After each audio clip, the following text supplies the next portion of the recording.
son por relaciones heterosexuales, o sea, mujer-hombre.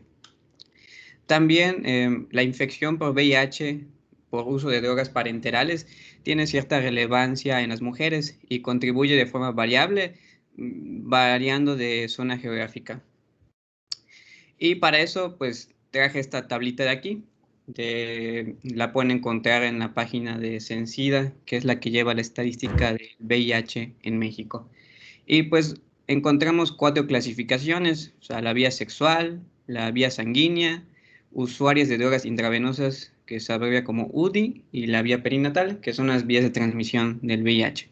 Entonces, notamos algo muy importante, que en el año 2020, pues la vía sexual corresponde casi a todos los casos. O sea, el 99.1% de los casos de VIH diagnosticados en 2020 fueron por la vía sexual. Y nos damos cuenta que por la vía perinatal, que es la que compete principalmente a esta clase, apenas fueron encontrados 26 casos de 8.542. O sea, el 0.3% de los casos son por vía perinatal, lo cual pues son muy buenas noticias porque es un reflejo de que no es tan común y de que los tratamientos y las medidas de prevención funcionan si se llevan a cabo correctamente. Como podemos ver en caso de UDI, efectivamente ocupa el segundo lugar y así lo ha hecho desde el 2015 al 2020, pero igual no es una cifra tan elevada, desde el 0.6% y con la vía sanguínea pues no se ha detectado ninguna. Con respecto, siendo un poquito más locales, en Yucatán, en el año 2020, nada más lo puse para hacer contraste, ¿no? En el caso de las mujeres, usualmente este tema siempre se lleva un enfoque mucho con los hombres, pero pues obviamente este caso es con mujeres.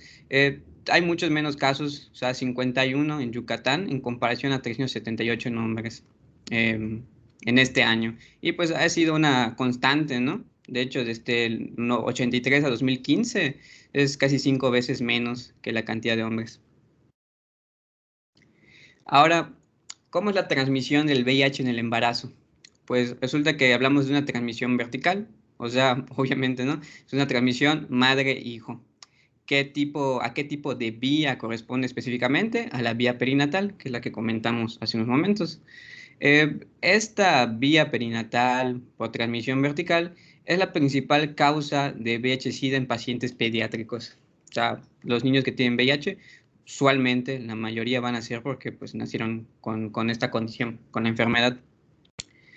Eh, Ahora checamos en esta tabla de aquí, notamos que hay muchos factores de riesgo que contribuyen o aumentan pues, la probabilidad de que del virus de inmunodeficiencia se transmita de la madre al hijo. Hay muchos factores de riesgo, sin embargo, yo marqué aquí los que consideré más relevantes para la clase. En el caso de la parte materna, un factor de riesgo importantísimo es una carga viral materna alta. Con respecto al embarazo y parto, el parto vaginal tal cual es un factor de riesgo importante y más aún si ha habido una rotura prolongada de membranas. En unos momentos vamos a ver por qué exactamente. Y en el posparto, la lactancia natural tal cual es un factor de riesgo importante. Aquí, como podemos ver, mencionan muchos más, pero vamos a enfocarnos principalmente en estos. Entonces aquí hay una tablita en el cual nos habla de cuándo ocurre específicamente esta transmisión vertical y hay 3 momentos en el cual se puede dar, ya sea durante el embarazo, es el momento número 1, el momento número 2 durante el parto y el momento número 3 durante la lactancia materna, tal cual en orden cronológico. El más prevalente, el que contribuye a más casos de transmisión vertical es el segundo momento, o sea, durante el parto, que aporta más o menos entre un 60 a 75% de los casos. En segundo lugar se encuentra durante el embarazo, o sea, durante la gestación, 25 a 40%, y la lactancia materna pues, es un porcentaje variable que ocupa el restante de estos dos. Los factores de riesgo importantes, como mencionamos, es la carga viral materna. Esta es la más importante porque influye en los 3 momentos, durante el embarazo, durante el parto y durante la lactancia.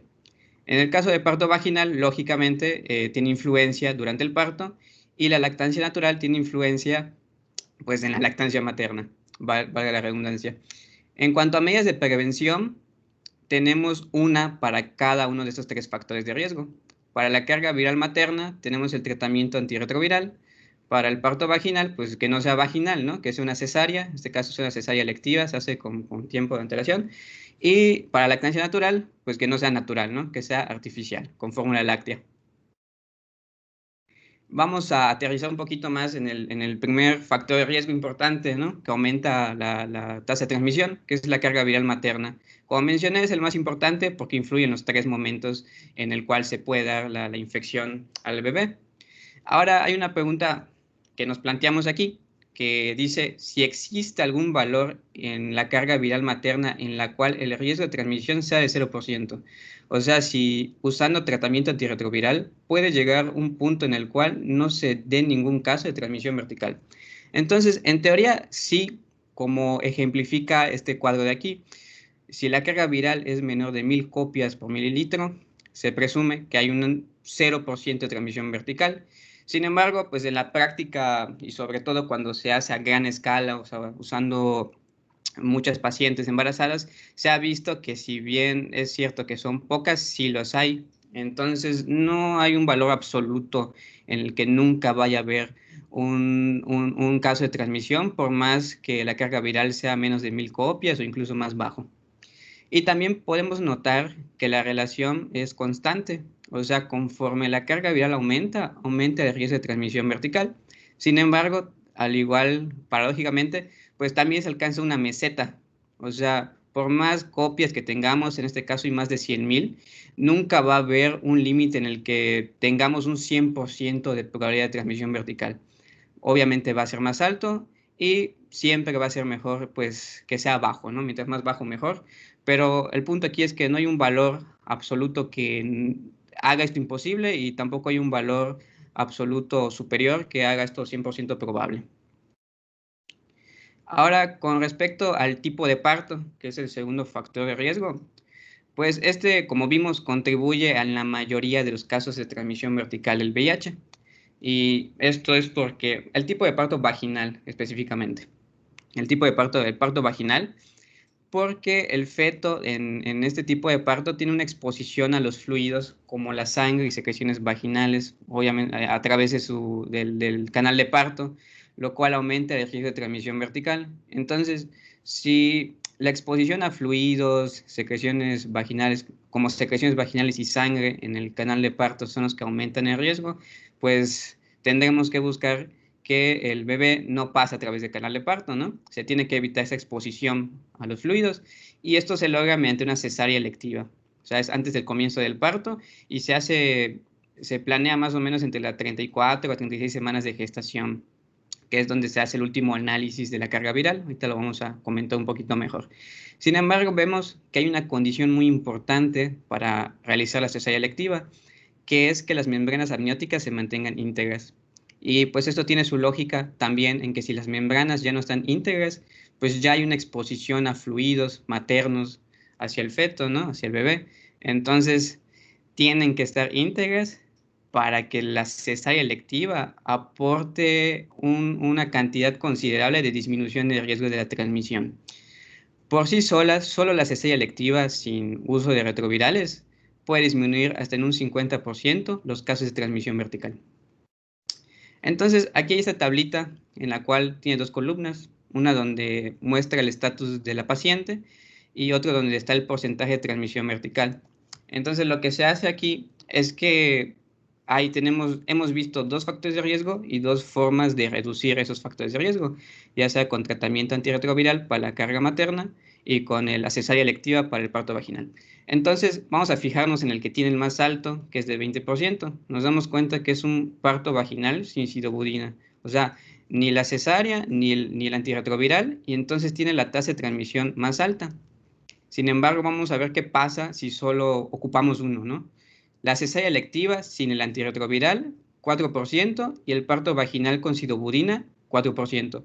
O sea que individualmente estas dos medidas de prevención aportan un valor muy grande para la reducción de transmisión, sola individualmente. Sin embargo, la pregunta natural sería, ¿qué pasaría si las usamos los dos, no? Entonces, la cesárea electiva junto con un tratamiento antirretroviral reduce o puede reducir hasta el 1% o menor del 1% el porcentaje de transmisión vertical. O sea que la conclusión es que los dos tendrán que ser usados, aunque tienen ciertas consideraciones que vamos a comentar. Aquí, esto es lo que mencionaba hace unos momentos, o sea, la selectiva tiene mejores resultados, o mejor dicho, aporta mayor beneficio cuanto más altas están las cargas virales, porque eso quiere decir, como vimos aquí, parto vaginal sin citobudina, digo, que yo diga cesárea electiva sin citobudina, disminuye bastante el porcentaje de transmisión. Sin embargo, cuando el porcentaje, mejor dicho, la carga viral materna es baja, o sea, es menos de 1000 copias por mililitro, no se ha demostrado que realmente su beneficio supere el riesgo, porque ya de por sí la carga viral pues es muy baja, entonces la probabilidad de que haya una transmisión no es tan alta, al menos en la bibliografía que estoy presentando, lo manejan como si la paciente tiene menos de 1000 copias, además de otras consideraciones más, se podrá optar por el parto vaginal. Sobre todo porque a fin de cuentas, pues una cesárea es un procedimiento invasivo que tiene muchas repercusiones, ¿no? En el estado de la mujer. Y aquí está la comparación específica, o sea, cesárea electiva versus el parto vaginal, tienen ciertas condiciones. Lo que es muy importante, a fin de cuentas hablamos de una cesárea electiva, es que es fundamental planificar el control de la carga viral. Hacia las semanas 34 a 36 es cuando se hace la medida de esta, ese es el periodo idóneo para decidir si esta va a ser, pues, por cesárea o por parto vaginal. Entonces, están esas condiciones, o sea, un diagnóstico de infección de VIH periparto, o sea, que la paciente pues, nunca tuvo un control prenatal, o lo tuvo y desconoce su estado, o etcétera, ¿no? Se va a preferir, pues, no correr el riesgo. Gestante sin tratamiento antirretroviral, pero que tuvo monoterapia con sidobudina también. Gestante targa. La diferencia entre el targa y el TARF es que el targa usa 3 medicamentos antirretrovirales o más y el TARF pues usa 2. Gestante targa con viremia detectable o bien que no se sepa su carga viral como en el primer caso. Necesidad de inducción de parto o el 5, que es muy interesante, que simplemente la mujer pues no acepte el riesgo que implica el parto vaginal, porque a fin de cuentas es un hecho, o sea, el riesgo de transmisión va a ser menor. Ahora el punto es, ¿vale la pena disminuir una cantidad mínima considerando los efectos sobre el cuerpo que tiene la cesárea? Es por eso que se hacía la recomendación de que se preferiría el parto vaginal, pero a fin de cuentas siempre está en decisión de la paciente. Y el parto vaginal es si tiene un buen control gestacional correcto, cumplido terapéutico, viremia indetectable o edad gestacional mayor o igual a 36 semanas. Pues en resumen, se puede optar por el parto vaginal si hay una carga viral indetectable, si hubo un buen control prenatal, si hubo un buen seguimiento acerca de cómo fue disminuyendo la carga viral y si el bebé pues ya tiene más de 36 semanas, se puede optar. En caso contrario, y por prevención, es mejor prevenir pues, que lamentar, ¿no? Con una cesárea electiva. Y pues tocamos ahora el tercer factor de riesgo de consideración, que es la lactancia materna. Con respecto a pues sabemos que una madre con VIH es una contraindicación tal cual de las pocas que hay para dar lactancia materna. Entonces, ¿cómo se previene esto? Pues con prevención con fórmula láctea, o sea, con una lactancia artificial. Aunque también es importante mencionar que el riesgo como tal con tratamiento antirretroviral realmente no es tan alto si está controlado. Puede ser menor del 2 o del 1%. Y sobre todo hay ocasiones en las que quizás el beneficio de la lactancia materna supera el riesgo de no dárselo, ¿no? Pues son consideraciones que hay que tener en cuenta, pero naturalmente está contraindicado. Ahora, pues ya habiendo visto los elementos que aportan, bueno, que aportan un aumento en el riesgo y los que previenen el aumento de ese riesgo, ya podemos comentar un poco acerca del cribado, del tamizaje del VIH. Y aquí esta oración, ¿no? Muy interesante que dice, pues a fin de cuentas, no es posible dar la prevención de la transmisión vertical si no sabemos si la madre debe estar infectada. Entonces tenemos que saberlo. Ahora, ¿cuándo tenemos que realizar este cribado? Y en resumen, se tiene que hacer desde la primera consulta prenatal. Desde el primer momento en que la paciente acuda al servicio de ginecología, control de embarazo, o incluso aunque no haya ido a un control de embarazo periódico o se presente a mitad del embarazo, es algo que se tiene que hacer de rutina desde el primer momento en que sabemos que una mujer está embarazada. En resumen, se podrá decir que es así. Pero tal cual, para fines pues, prácticos, es todas embarazadas en la primera consulta prenatal. Durante el tercer trimestre del embarazo es recomendable hacerlo una vez más, sobre todo si la paciente sigue manteniendo relaciones sexuales durante la gestación y obviamente que representen factores de riesgo, ¿no? Y toda gestante que acuda a consulta por haber comenzado el trabajo de parto y que no sepa cuál es su, su, su estado seropositivo, serológico de VIH, que yo digo. Este, Ahora, ¿qué pruebas son usadas para el diagnóstico y el cribado? Son estas dos, es el test de ELISA para identificación de anticuerpos VIH y el Western Blot. Tradicionalmente, e incluso también creo que sí se usa en el Capacits, el Western Blot siempre se usa como test de confirmación, aunque realmente tanto el test ELISA como el Western Blot tienen un valor bastante similar en cuanto al diagnóstico de VIH. En el caso de las embarazadas, pues usan estos dos. Y pues también no estaría de más si quizás no hay los medios necesarios con una tira reactiva, ¿no? Una tira reactiva que detecta algo positivo, sería idóneo que con cualquiera del ELISA, ya sea el ELISA o el Western Blot, se corrobore si realmente es positivo el resultado, ¿no?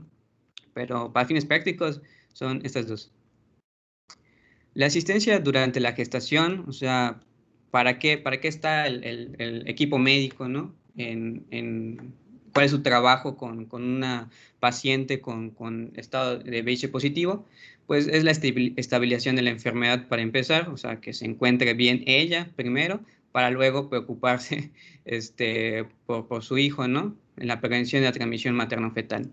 Y pues también se tienen que hacer, obviamente, recabación, pues, para la historia clínica, ¿no? De si consume drogas, cuál fue la fecha del diagnóstico, si ya llevaba un tratamiento antirretroviral o nunca llevó, si tiene alguna coinfección con VIH, si por el impacto de la enfermedad requiere apoyo psicológico, social o psiquiátrico. A fin de cuentas, algo muy importante es siempre respetar, después del asesoramiento adecuado por cuestiones de ética médica, la decisión de la mujer de seguir o no con el embarazo. Y pues también de tomar o no los fármacos. Pero pues, como siempre, esto aplica en todo aspecto de la práctica médica, ¿no? Siempre respetar la decisión del paciente. Con respecto a los fármacos antirretrovirales, realmente es un tema complejísimo. Entonces, yo nada más puse los que están recomendados, pues en esta tabla lo ejemplifica. El ácido budina es un fármaco que va bastante de cajón. eh, y sobre todo puse las consideraciones con esos medicamentos, o sea, con los ITIAN, con los inhibidores de la transcriptasa inversa. Hay que tener en cuenta que sí son tóxicos, o sea, no son 100% seguros, pero obviamente para eso se hacen ciertos ajustes en las pautas terapéuticas. Con respecto a los ITIAM, pues resulta que sí son reversibles si interrumpimos el tratamiento y aparecen tratamientos de más de 6 meses de duración. O sea, los efectos teratógenos son si un tratamiento se lleva durante mucho tiempo. Por esa razón, el tratamiento antirretroviral tiene que comenzar en el segundo trimestre para que no se corra el riesgo de que supere los 6 meses de duración. También estos son los fármacos más comunes en el tratamiento. Los ITIN, que son inhibidores de transcriptasa inversa, pero no nucleócidos, tienen efectos adversos como el exantema cutáneo, la neviparina puede ser hepatotóxico y las complicaciones aparecen en las primeras 6 o 8 semanas de tratamiento. Los inhibidores de las proteasas han demostrado que pueden aumentar el riesgo de diabetes mellitus gestacional. Y con respecto a estos dos últimos fármacos, los inhibidores de la entrada y de la integrasa, aún hay datos insuficientes como para emitir recomendaciones con respecto a su uso. Eh, Aquí, de forma muy general, las indicaciones del tipo de tratamiento antirretroviral en la gestante, pues aquí pusimos muy importantes, ¿no? Seleccionar aquellos que no tengan factores teratógenos y que tengan la mínima toxicidad posible y pues iniciar el TARF a partir del segundo trimestre por el riesgo de que sea un tratamiento muy prolongado de más de 6 meses. También se recomienda que si la paciente antes del embarazo tenía un TARF y era efectivo, se puede continuar con el mismo, ¿no? Pero realmente, como mencioné, es un tema muy complejo. Es un tema muy complejo y realmente se tienen que analizar muchas variables como para recomendar exactamente qué fármacos, cuál tipo, qué combinación, etcétera. Con respecto a la inducción del parto, sigue teniendo las mismas indicaciones que los demás embarazos. Y en cuanto a cuidados del puerperio, hay que valorar si la paciente debe continuar con el tratamiento antirretroviral. Si su indicación fue solo con cuestiones obstétricas, pues se podrá suspender en un posparto inmediato. Con respecto al primer tema, pues eso es todo. Y antes de comenzar el segundo, pues nada más, no sé si la doctora pues tenga algo para comentar. ¿Me escuchan bien? Sí. Ok, bueno, para empezar, perdón, las pruebas rápidas en el Hospital Orán, tenemos nosotros o contamos con pruebas para hacer la detección a las pacientes que pues, tengamos realmente desde el primer contacto con ellas en la consulta externa. En teoría se deben de hacer a todas las pacientes embarazadas, es correcto lo que mencionaste. Realmente antes nosotros hacíamos la solicitud, dentro de la solicitud que normalmente se les pide a las pacientes para hacer sus laboratorios de rutina.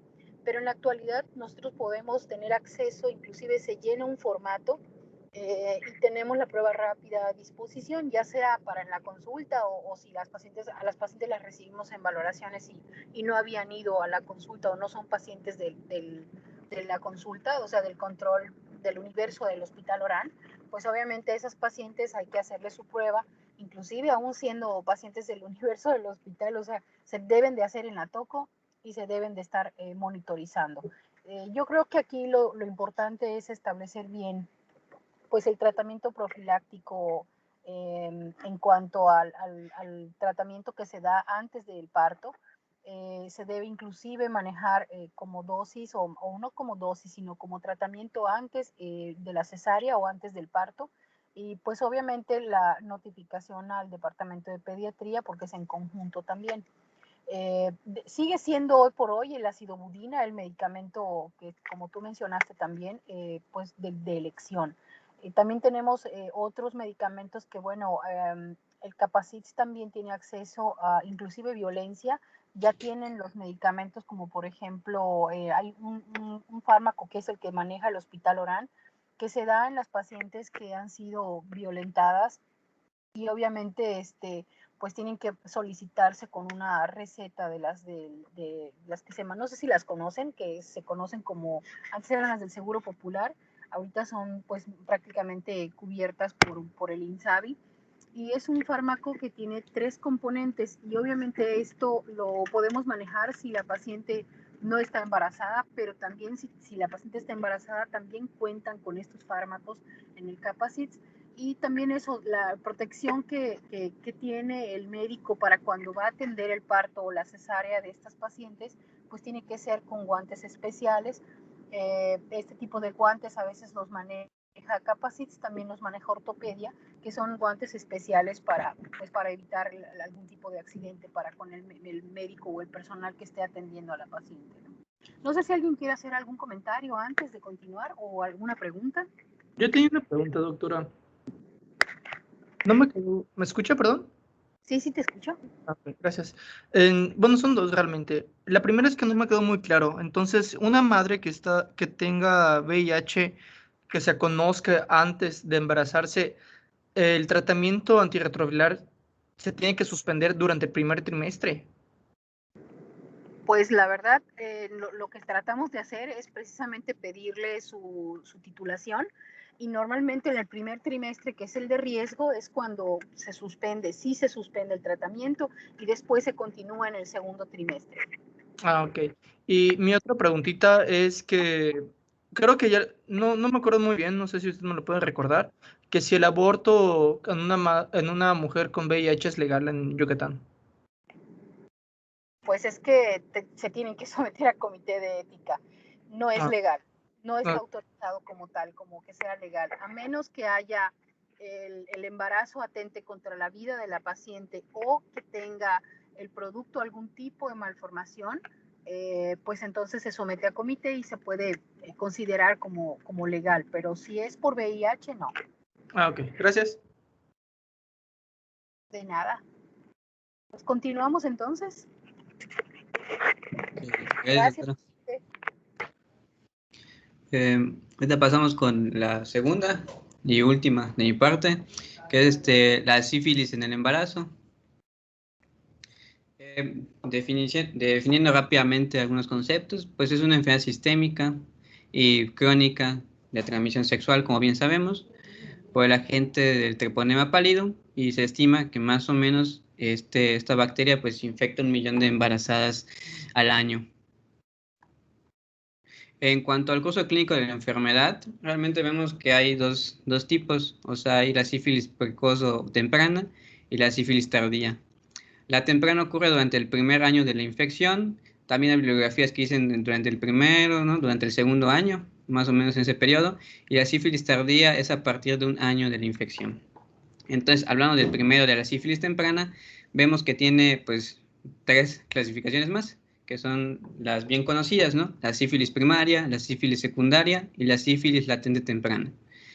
Con respecto a la sífilis primaria, notamos que es muy importante conocer el periodo de incubación de 2 a 6 semanas, porque las pruebas no treponémicas, que son las que usamos en nuestro medio, pues detectan la enfermedad a partir de la 4ª semana. Entonces es posible, por el periodo de incubación, de que haya la sospecha clínica porque apareció una úlcera, sin embargo el resultado da negativo. Entonces por eso se recomienda como que pues sea negativo, esperar 2 semanas más y ahora sí se cumplen las 4 para que pueda positivo. Ahorita lo vamos a ver un poquito más. En cuanto a la úlcera, pues ya bien conocida, es indolora, de bordes bien definidos, engrosados, elevados, de aspecto limpio, o sea, un fondo de color rojo. En el caso de la mujer, el problema está en que esta úlcera puede estar oculta en la mucosa vaginal, o sea, al tener genitales internos, no siempre es tan fácil notarlo, ¿no? Y más cuando realmente es asintomática como tal, o sea, no produce ni dolor, ni prurito, ni nada. También puede estar escondida en la región rectal u oral. Sin tratamiento, desaparece en 3 a 8 semanas. En cuanto a la sífilis secundaria, se da por diseminación hematógena, es la que le sigue de la primaria. Representa el periodo de máximo contagio y tiene esas lesiones que son las sífilis, que son lesiones maculopapulares con linfodenopatía en palmas y plantas. También cura en 2 a 6 semanas y no suelen aparecer en la cara, respeta la cara. Con respecto a la sífilis latente temprana, se habla de que es subclínico y normalmente no es transmitible por vía sexual, o al menos así menciona la bibliografía, pero sí es transmitible por vía vertical, que es la que nos compete en el día de hoy. Con respecto a la sífilis tardía, pues hay dos, ¿no? La sífilis latente tardía y la sífilis terciaria. Con respecto a la tardía es exactamente lo mismo, pero pues es más de 1 año o más de 2, dependiendo de la bibliografía.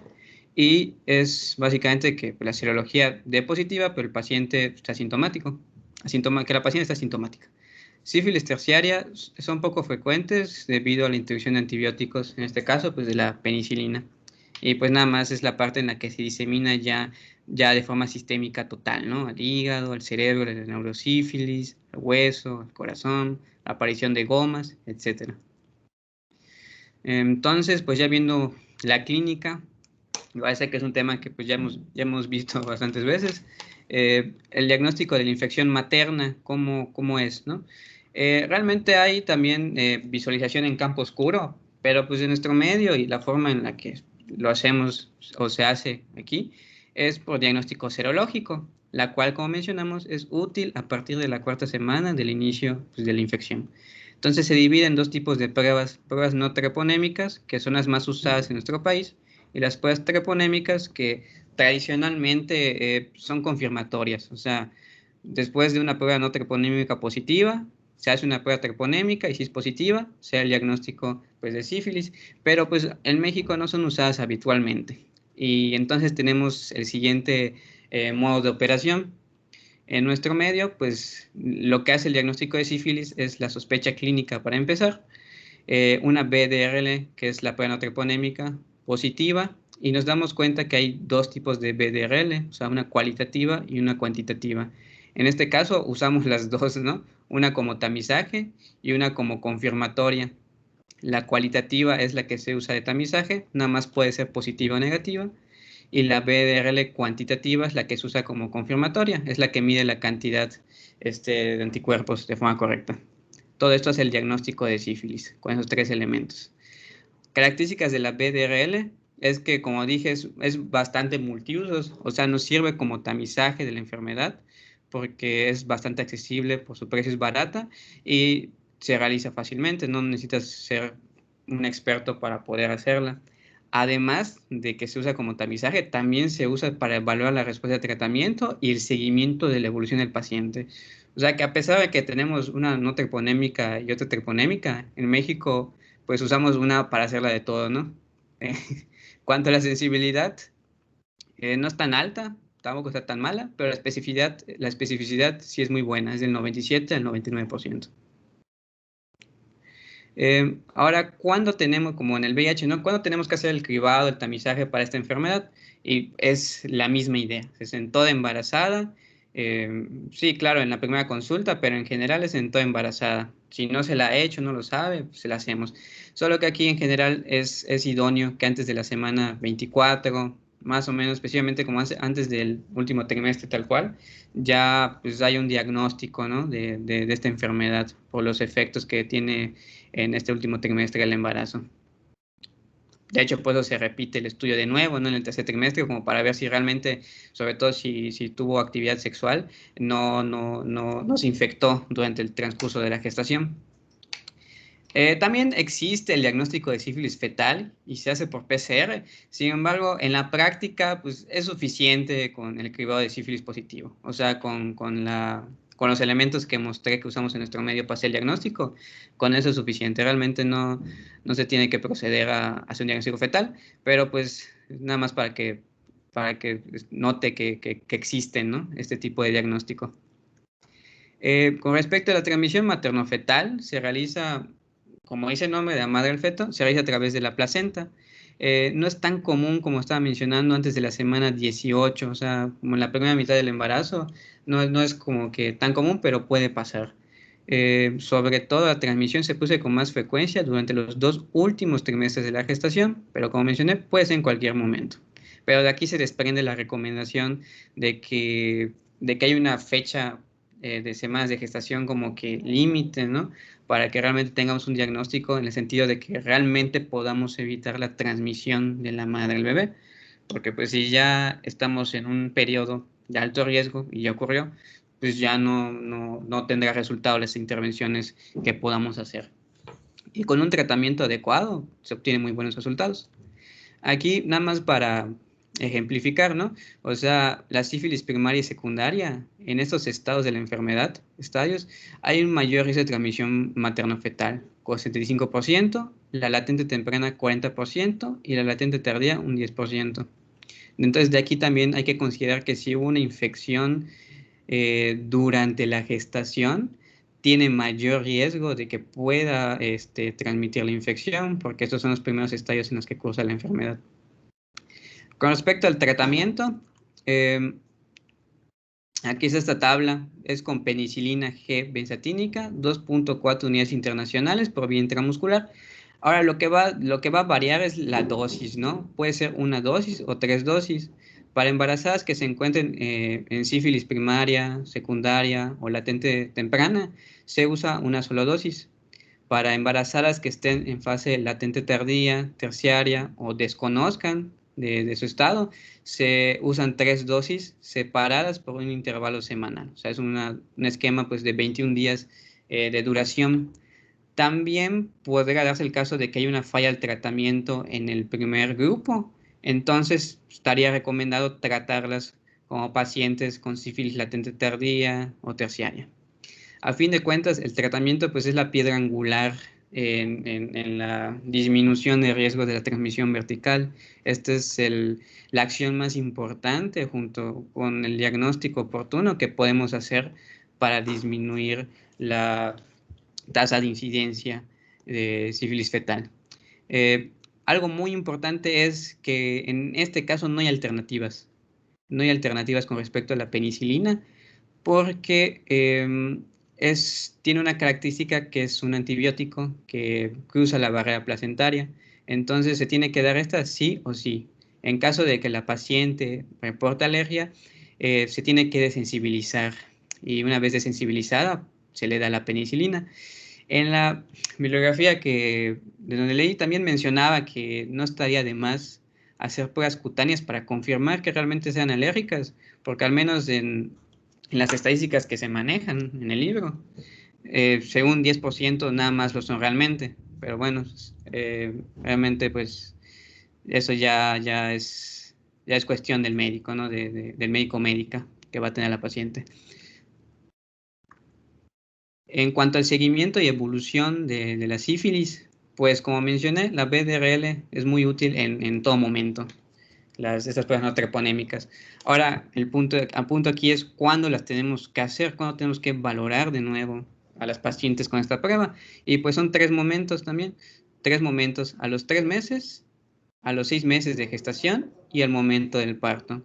Aquí marqué de rojo los 6 meses porque este es el punto de corte. Si el tratamiento es efectivo, se considera que el tratamiento es efectivo si a los 6 meses hay una disminución de 4 veces las cifras de BDRL, o bien como se maneja usualmente en términos de diluciones, ¿no?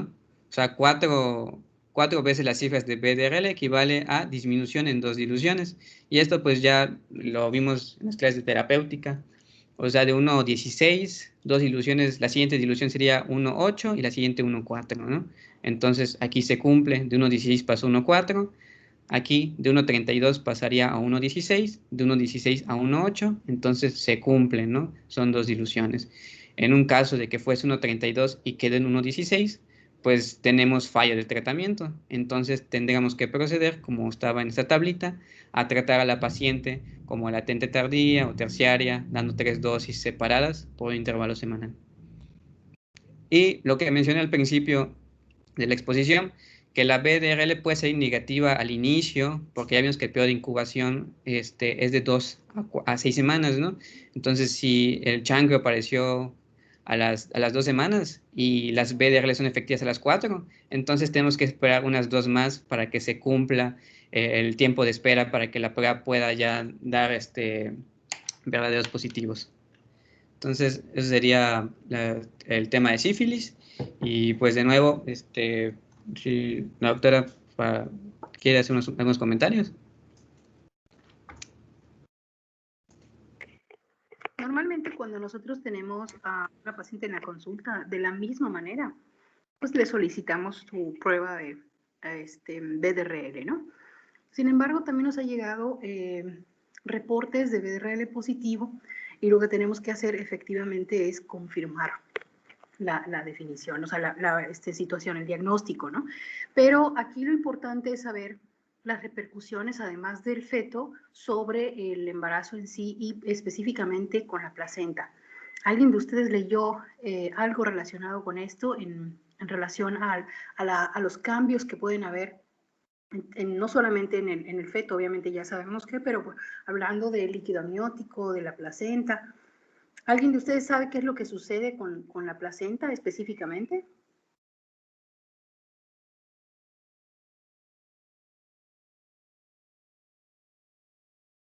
¿O tú, Carlos, leíste algo?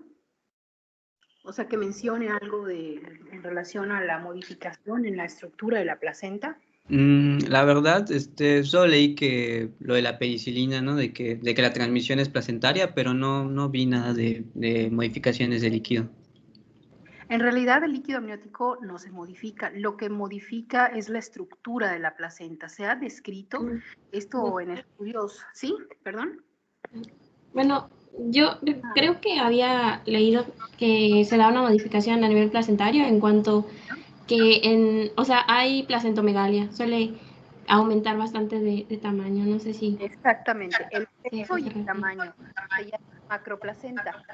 Esto se puede encontrar en pacientes de sífilis, por eso la importancia no solamente radica en los cambios pues que pueda generar en en el feto en sí, sino que también pueden haber afecciones en estas estructuras. No en todos los casos pasa, pero sí se ha demostrado que puede haber cambios estructurales en la placenta.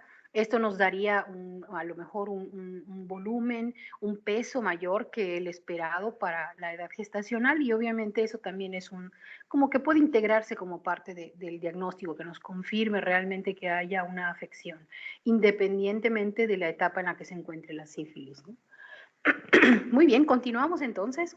Gracias, Yanei, muchas gracias. Gracias. Y pues ya nada más sería el caso clínico. Lo voy a leer y pues ya alguien conteste las preguntas. Tenemos una paciente de 36 años, VIH positiva en tratamiento con tenofovir, eftricitabina, lopinavir y ritonavir. Se consigue gestación a través de estas de inseminación artificial por pareja VIH negativa, con carga viral indetectable en el momento de la técnica de reproducción, persistiendo dichos resultados en todas las analíticas de control durante la gestación. El resto de las serologías son negativas, estando la paciente con buen estado clínico y con CD4 mayor de 200 durante todo el embarazo. En semana 41 más menos 2 o más 2 ingresa por trabajo activo de parto. Última analítica realizada en semana 35 más 6 días con carga viral indetectable. Monitorización cardiotocográfica sin alteraciones y exploración dilatación de 4 centímetros. Con todos esos datos se decide la vía vaginal para el parto, añadiéndose a su tratamiento sidobudina intravenosa. Entonces aquí pues puse dos preguntas, o sea, menciona 3 elementos que van a disminuir el riesgo de transmisión vertical y 2, ¿cuál es el rango ideal? De hecho aquí no especifica, ¿cuál es el rango ideal de semanas para el análisis de la última carga viral previo al parto?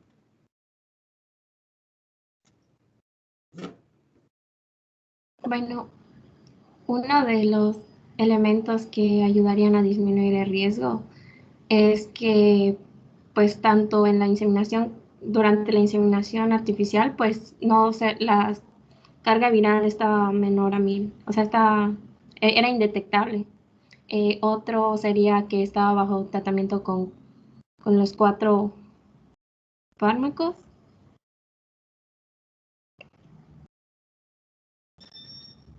Y el otro, pues, que en el trabajo de parto, pues, también tenía carga viral indetectable. Exacto, realmente lo planteé de una forma general, no tanto con el caso clínico, pero sí, o sea, como tal, si nos enfocamos en el caso clínico, sí, tiene una carga viral indetectable, tiene tratamiento antirretroviral y un factor curioso es que no tuvo una cesía electiva, sino tuvo, como la biología mencionamos, si tenía una carga viral indetectable se recomendaba o se podía hacer un parto vaginal y pues así se hizo de esta manera, ¿no? Pero pues los 3 elementos tal cual, pues eran, sí, tratamiento antirretroviral, de preferencia electiva, aunque en este caso no fue así, y pues posparto, la lactancia artificial. Y pues ya la segunda, nada más el rango de semanas ideal para el análisis de la última carga viral, previo al parto. Ese era 34 o 36 semanas, ¿no? Exacto. O sea, en el caso clínico, o sea, coincide. O sea, es 35, aquí lo hicieron en 35 más 6 días. Y pues nada más eran esas dos preguntas como para rescatar un poquito de lo que vimos.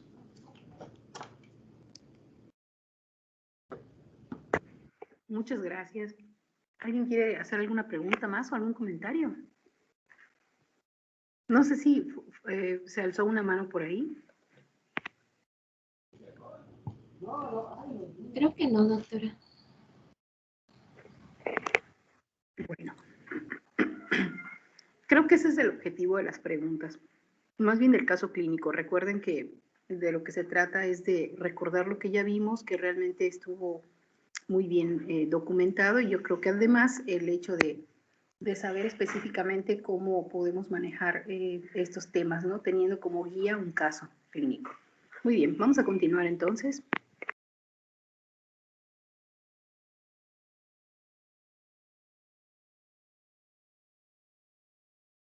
Sí, bueno, buenas tardes. Voy a continuar hablando de las siguientes enfermedades sistémicas. ¿Sí me escuchan, verdad? Sí, se escucha. Ah, ok, gracias. Bueno, la primera pues es la toxoplasmosis. Esta pues es una enfermedad cuyo agente causal es el Toxoplasma gondii. Es un organismo unicelular que solo se puede reproducir dentro de células nucleadas, por lo cual pues es un parásito intracelular obligado. Este parásito se puede encontrar en animales de sangre caliente, también en las heces secas de gato, en suelos y agua contaminado, en verduras y alimentos que no estén limpios o hayan sido lavados con agua contaminada, y también en el consumo de carne cruda o poco cocida. En cuanto a la epidemiología, podemos ver que en México la prevalencia es de aproximadamente el 40%, mientras que en la península de Yucatán es del 70%. Este parásito tiene un huésped definitivo, el cual es el gato, en donde se va a llevar a cabo la reproducción sexual. Y también tiene a los huéspedes intermedios, que son los demás animales, entre los que también estamos incluidos los humanos. Esta enfermedad se transmite a los humanos a través de 3 formas, ya sea por exposición de los quistes esporulados a las heces, en las heces secas del gato o en las frutas mal lavadas, por la ingesta de carne cruda o mal cocida que contenga estos quistes infecciosos, o a través de la infección congénita por la transmisión transplacentaria. En la mayor parte de las embarazadas con esta infección aguda no va a presentar síntomas ni signos evidentes. Sin embargo, algunas pueden presentar el cuadro clínico conformado por malestar general, fiebre, fatiga, linfadenopatías e incluso la presencia de un exantema maculopapular. La importancia de esta enfermedad, de esta infección, es que puede causar un aborto espontáneo y también provoca graves efectos sobre el feto. En cuanto a la infección congénita, el riesgo en el feto el riesgo de transmisión va a ir aumentando conforme va avanzando la gestación.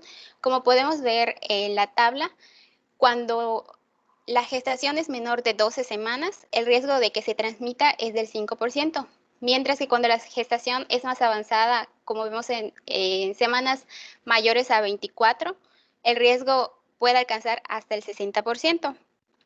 En cuanto a la probabilidad de la afectación fetal, esta tiene una evolución inversa.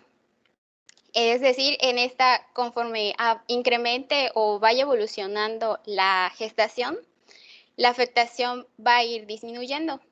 Como vemos que en fetos que tienen menos de 16 semanas de gestación, la probabilidad de que tengan un daño es del 60%, mientras que aquellos que tienen más de 24 semanas, la probabilidad de que esto ocurra es del 15%.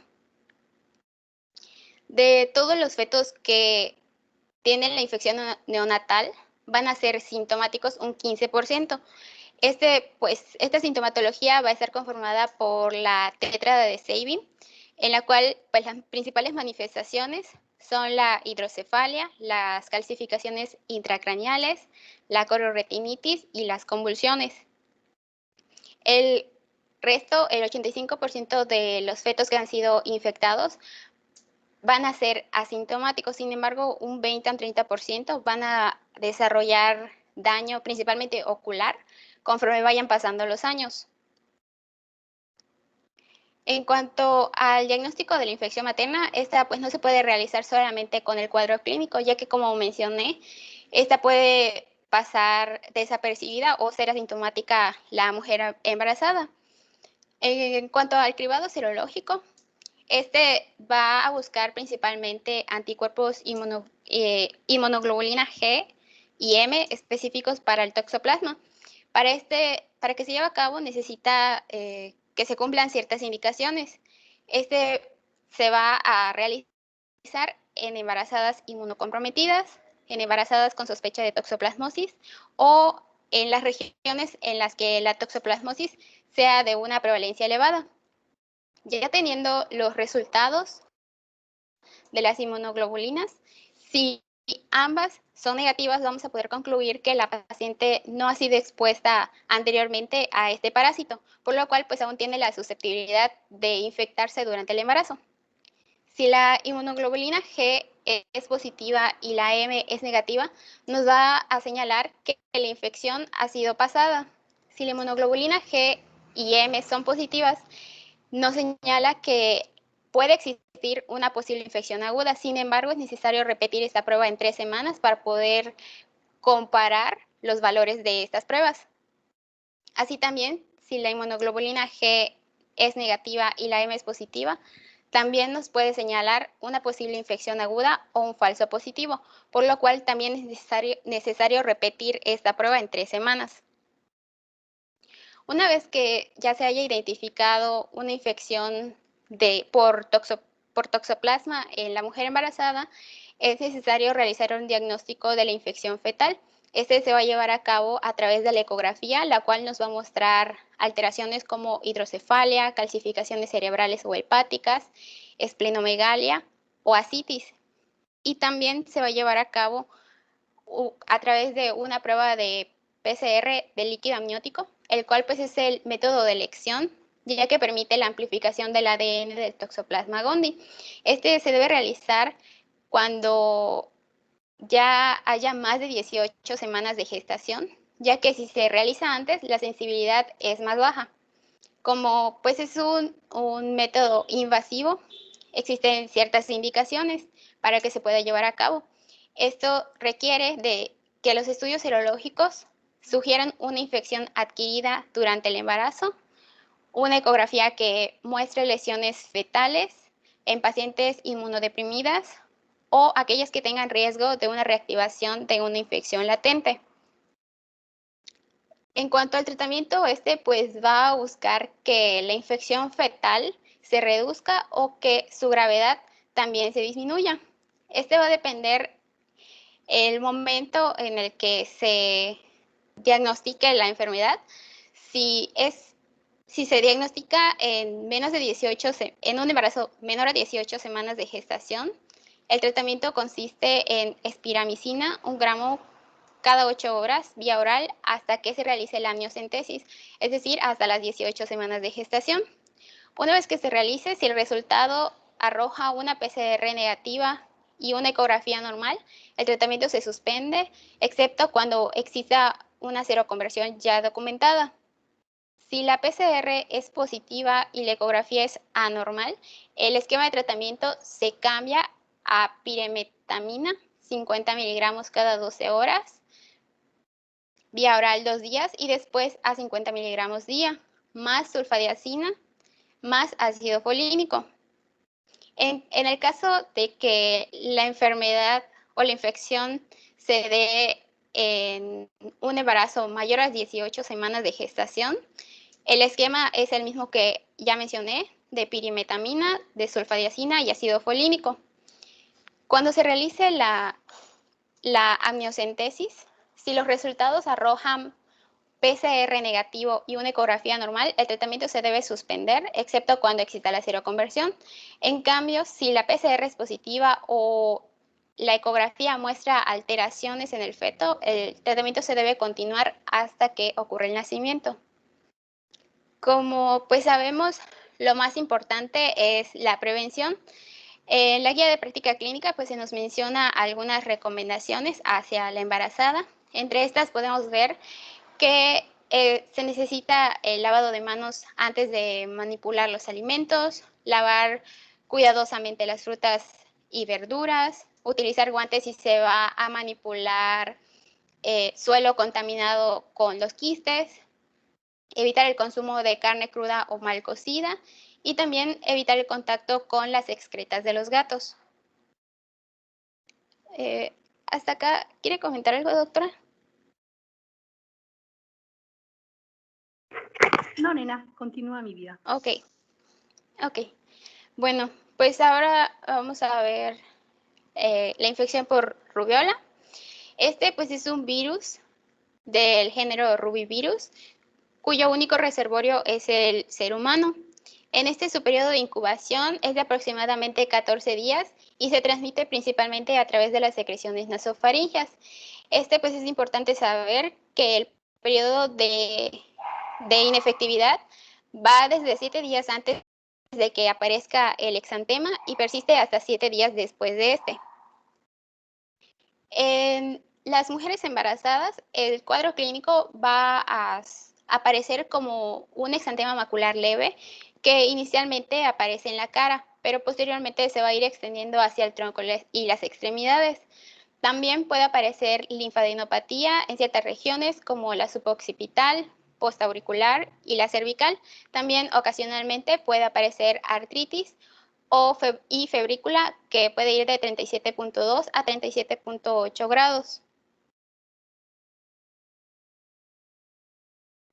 Como sabemos, pues el virus de la rubiola es teratógeno y durante el primer trimestre puede producir el síndrome de rubiola congénita. Como vemos en esta tabla, mientras menor sea las semanas de gestación, el riesgo de transmisión es más elevado, habiendo una excepción después de las 36 semanas en las que este riesgo vuelve a incrementarse. Ya hablando del síndrome de la rubiola congénita, este va a estar compuesto por la tríada de Greg. Pues, está compuesto por la catarata, sordera neurosensorial y cardiopatía congénita, en especial la persistencia del conducto arterioso. De los fetos que se infectaron antes de las 12 semanas, podemos ver que aproximadamente un 80-90% de ellos van a presentar defectos cardiovasculares, oculares o en el sistema nervioso central. Así también pueden presentar sordera y retraso mental. Aquellos que adquirieron la infección de entre las 12 y 16 semanas, aproximadamente un 30% van a presentar sordera ya sea unilateral o bilateral y en algunas ocasiones retinopatía o microcefalia. Y a partir de la semana 17 a 20, pues el riesgo es menor, principalmente de sordera. Y ya pues hasta ahora, después de la semana 20, no se ha descrito riesgo fetal. En cuanto al diagnóstico de la infección materna, esta se va a llevar a cabo a través de pruebas de laboratorio. Puede ser a través de serología, identificando la inmunoglobulina M, la cual aparece en el momento de la erupción y persiste hasta 2 a 3 meses, y de la inmunoglobulina G, la cual aparece una semana después del exantema y permanece positiva durante toda la vida. También se puede aislar el virus de las fosas nasales, de sangre, orina o líquido cefalorraquídeo, o detectar el virus por una prueba de reacción en cadena de polimerasa con transcripción inversa. En cuanto al tratamiento, pues no existen fármacos eficaces.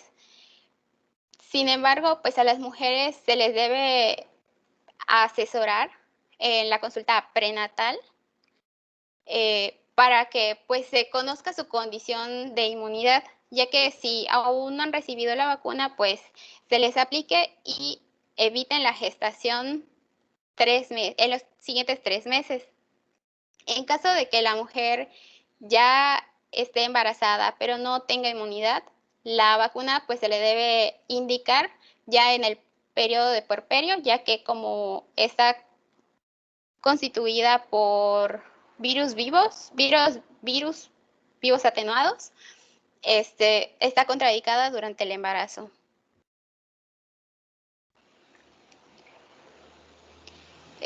¿Sí me siguen escuchando? Sí. Ok, es que se me fue el internet. Gracias. Sí, te escucho, mi vida. Ok, gracias. Bueno, en cuanto al citomegalovirus, pues este es un virus herpes 5 de ADN.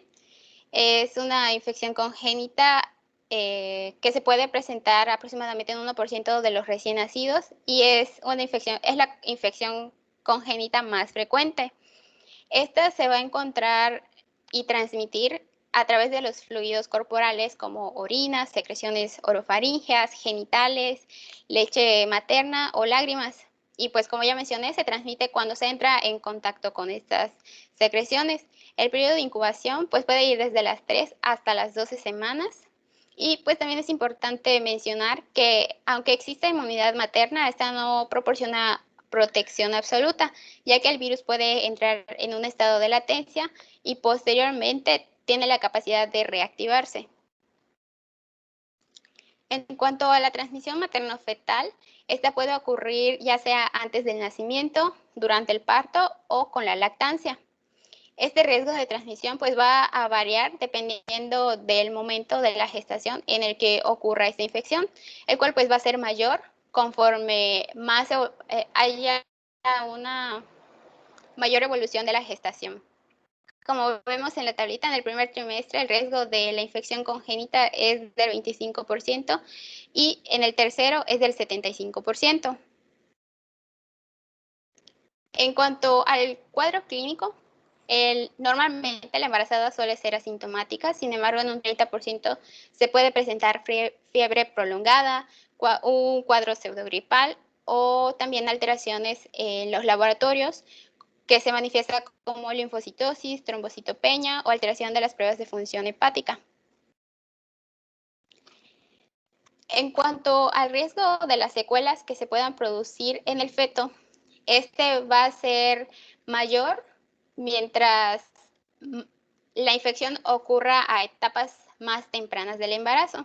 Como vemos en el primer trimestre, el riesgo de que ocurran secuelas en el feto es del 36%, en el segundo trimestre del 25% y en el tercero del 8%. De los fetos infectados, aproximadamente un 90-95% van a ser asintomáticos. Sin embargo, de estos un 15% a largo plazo van a desarrollar secuelas.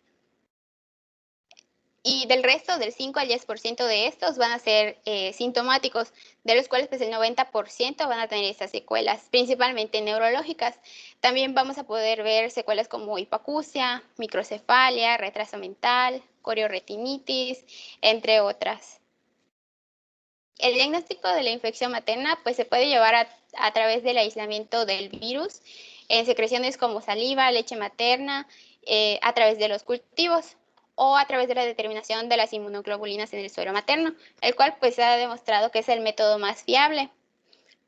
Las indicaciones para realizar este diagnóstico pues se requiere que la mujer embarazada presente un cuadro clínico compatible con la infección, que existan marcadores ecográficos compatibles con este o que exista la evidencia de un pliegue nucal aumentado persistente con un cariotipo normal en una gestación mayor de 16 semanas.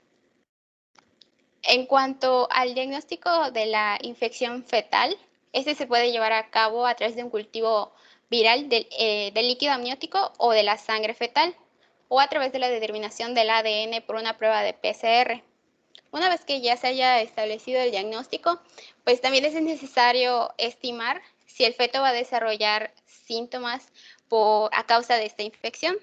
Esto se puede ver a través de la ecografía, en la cual vamos a ver alteraciones como oligohidramnios, polihidramnios, ascitis fetal, restricción del crecimiento intrauterino, microcefalia, hepatoesplenomegalia, entre otras.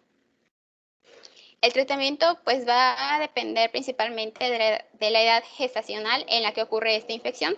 Sin embargo, no existe ningún tratamiento que pueda impedir la transmisión de esta infección al feto o que prevenga sus complicaciones. Sin embargo, se puede administrar la globulina hiperinmune para citomegalovirus, la cual pues va a permitir que este riesgo sea menor. Y también se puede administrar ganciclovir vía intravenosa durante 6 semanas en los recién nacidos que tengan enfermedad sintomática, principalmente del sistema nervioso central. Esto con el fin de que no exista un mayor deterioro auditivo. Como ya mencioné, pues también la prevención es bastante importante.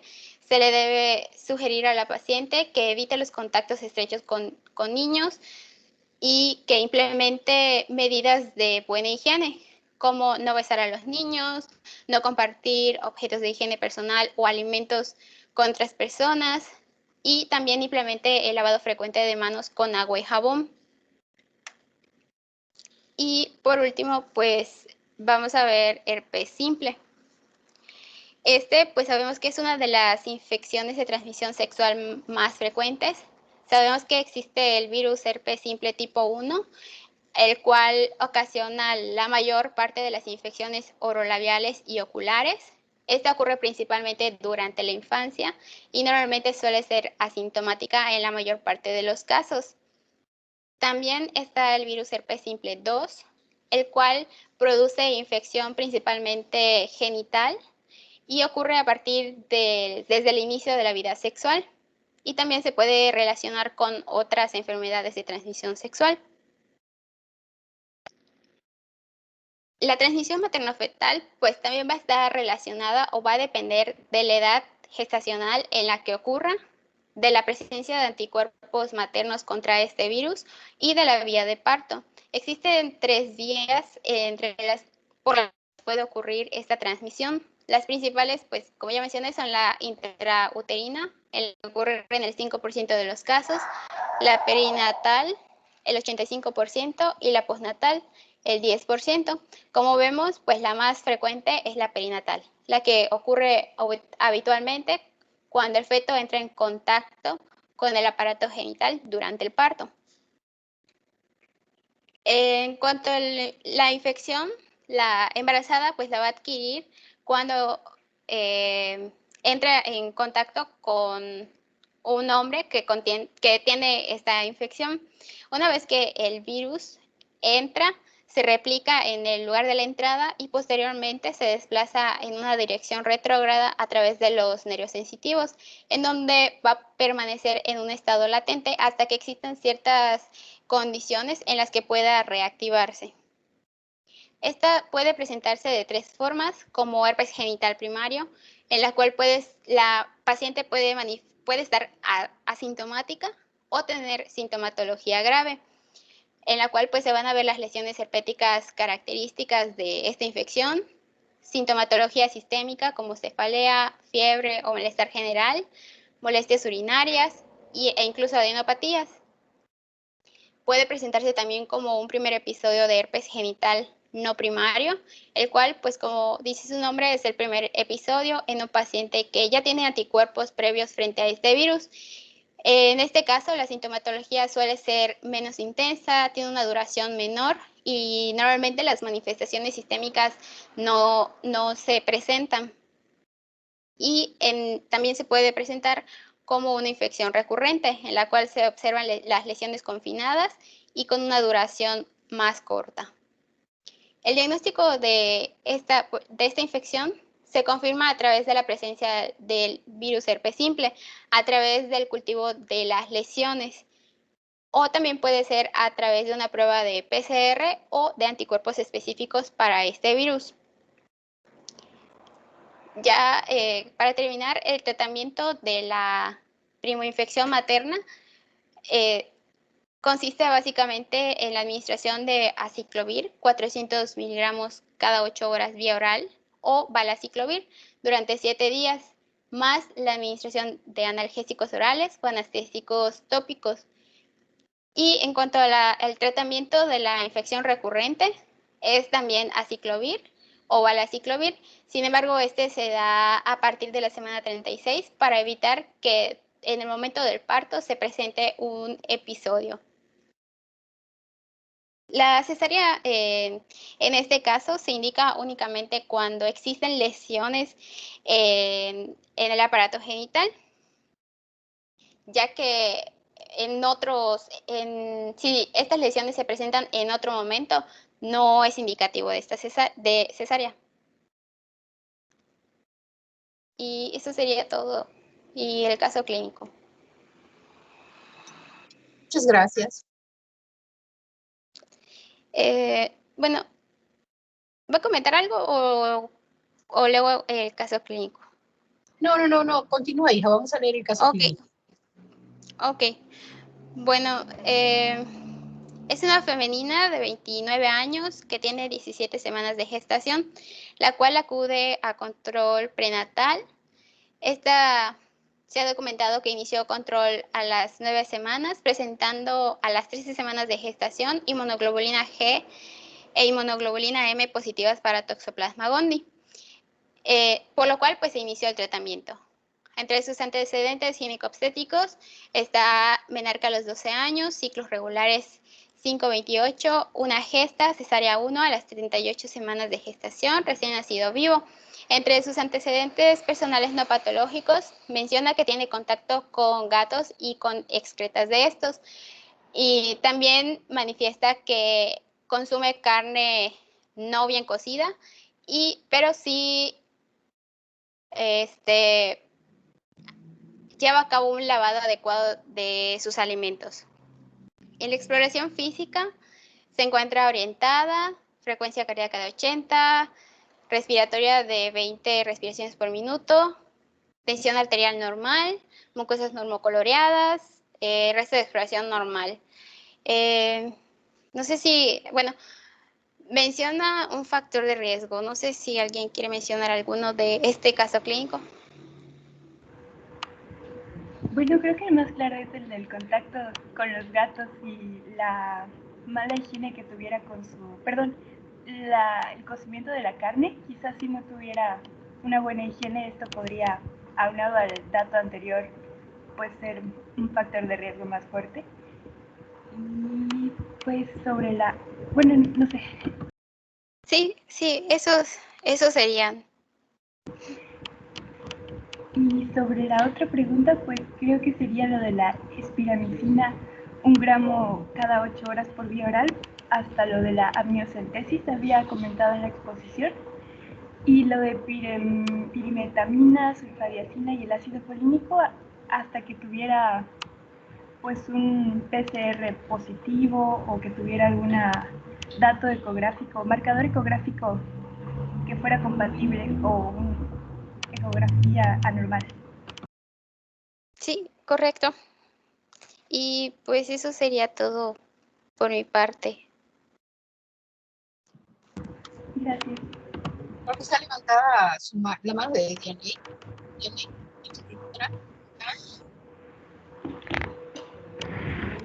No, era para contestar, pero bueno, también por ser menor de 18 semanas de gestación, aunado a lo que comentó nuestra compañera Dianita, que es pues tal cual los criterios, también por tener 17 semanas de gestación, también se inicia con lo que es la espiramicina, 1 gramo cada 8 horas. Sí, es correcto. Aquí lo que tenemos que tener en cuenta es que siempre tengamos el acceso al hecho de que pueda la paciente hacerse sus pruebas, porque no solamente es iniciar el tratamiento, sino después hay que hacer un control, y la vigilancia de este tipo de tratamientos pues es la clave para que pues el embarazo pueda tener su curso en forma normal sin ninguna otra complicación.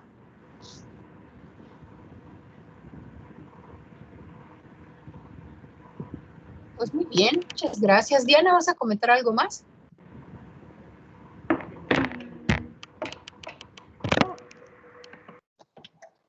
No, doctora, perdón, ¿tenía encendido el micrófono?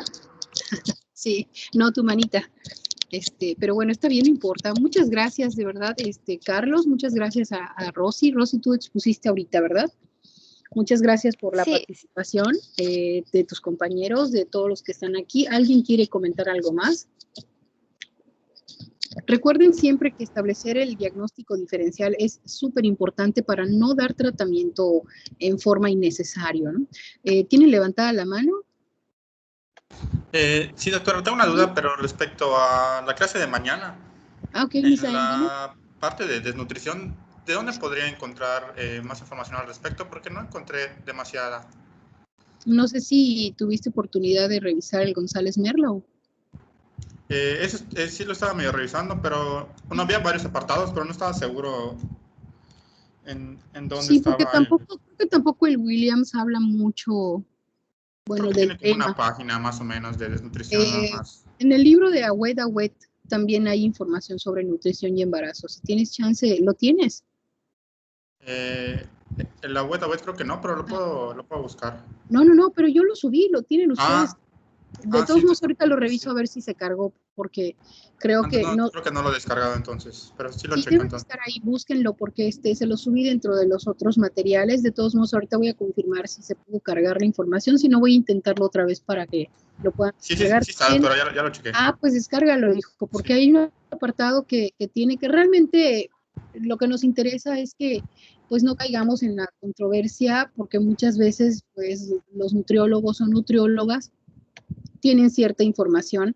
En realidad nosotros lo que vamos a hacer es evitar que la paciente pues consuma más de lo que debe consumir en relación a los nutrientes que tiene el embarazo, por ejemplo, y obviamente que no caiga en una desnutrición, ¿no? Y realmente aquí lo importante es el consejo, la instrucción y que la vigilancia sea realmente durante todo el embarazo de estos cuidados en relación a los alimentos que deba consumir. Podemos revisar el Agüeda Web, también el González Merlo, sí es verdad, y el libro de la SEGO, perdón. También el libro de la SEGO es otro libro, tal vez no sé si ustedes tengan la oportunidad de buscar el más actual, pero pues realmente los parámetros no cambian mucho, tal vez lo que cambie es el manejo que a veces se da dependiendo de cada alteración, ¿no? Porque creo que el tema es nutrición, desnutrición y anemia en el embarazo. Sí, sí es el tema. Tenemos que ver exacto cuáles son los tipos de anemia, cuál es el más frecuente y cómo se maneja. Disculpe, doctora, en la parte Sí. de anemia también mencionamos a fondo lo de las talasemias y las No. hemoglobinas, ¿eso? No. Definición, epidemiología un poquito, más que nada sobre todo por la frecuencia, enfóquense más sobre el diagnóstico y sobre el tratamiento, más que la fisiopatología en sí. Ah, ok. Es que tenía pensado poner la ferropénica, megaloblástica, por hemorragia. Y pues como no dice mucho el Williams, pues había buscado unas guías que son de otro país, pero igual no sé si puedo usar esos parámetros. Yo recomiendo en estos temas el libro de la SEGO. Si tienen el de la SEGO de obstetricia, busquen ahí, es mucho mejor. Realmente solo hay un libro que me gusta de todos y no está accesible porque creo que la última edición está en la biblioteca y es el Fiorelli. Para mí es una de las ediciones y uno de los autores que más acertado ha sido en relación a cómo describir una patología en relación al embarazo. También está el libro de Glacier, pero creo que el Glacier no hay en PDF así como el Fiorelli. A lo mejor yo no lo he sabido buscar, pero el Glacier, que es medicina crítica en el embarazo, enfoca muy bien estas patologías en el embarazo. De todos modos, ahorita voy a buscar, ahorita que termine mi clase con los de primer año, voy a ver si se pudieron cargar los documentos que según yo les subí, pero ahorita voy a ver si se subieron o se cargaron y si no lo voy a volver a intentar para que tengan ustedes no solamente los libros en sí, sino también hay otros libros que son buenos y que tengo también como, pues que pueden servirles para estas clases. Gracias, doctora. Y otra pregunta, ¿mañana habría clases o hasta el miércoles? Mañana podemos tener clases. Sí.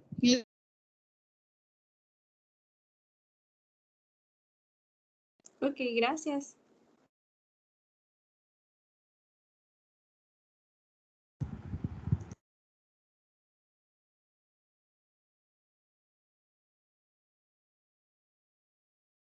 Les pido me disculpen, no sé si ustedes están igual, pero mi internet está terrible, ha estado fallando muy, muy seguido en estos días.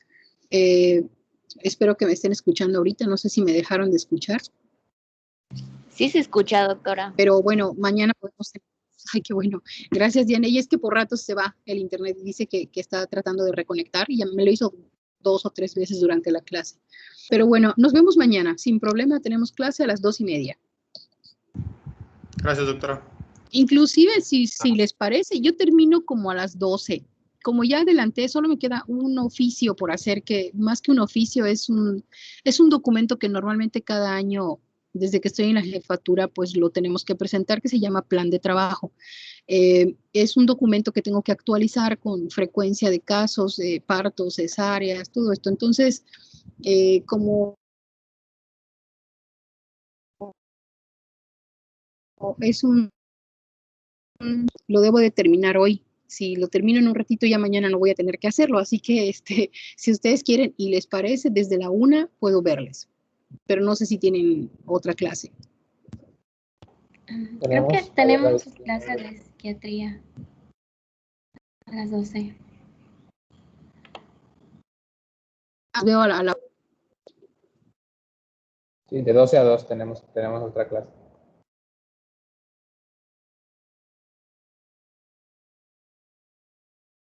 Otra vez el internet. ¡Uy! Ya se fue, ya regresé, no sé si ya. ¿Me escuchan? Sí, bueno, me despido de ustedes, ya no les quito más su tiempo. Muchas gracias, nos vemos mañana, jóvenes. Que tengan bonita tarde. Igualmente, doctora. Gracias, Gracias, doctora, igualmente. Bueno.